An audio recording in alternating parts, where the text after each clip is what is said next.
रसना बासना श्रवण रमण ए तो पशुतुल्य कर्म मनीष जीवन पाइछु जदि तू करि जा किछि पुण्य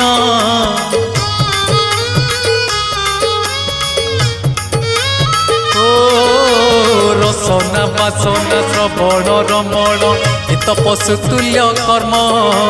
मनीष जीवन पाइछु जदि तू करि जा किछि पुण्य एई माटी देह बौला गाई जोठू आसीछि जीव पळेई एई माटी देह बौला गाई जोठू आसीछि जीव पळेई तो साथी रे जीवेनी केही ठीक जीवन तो सेई जिए प्रभु नाम धरे नाही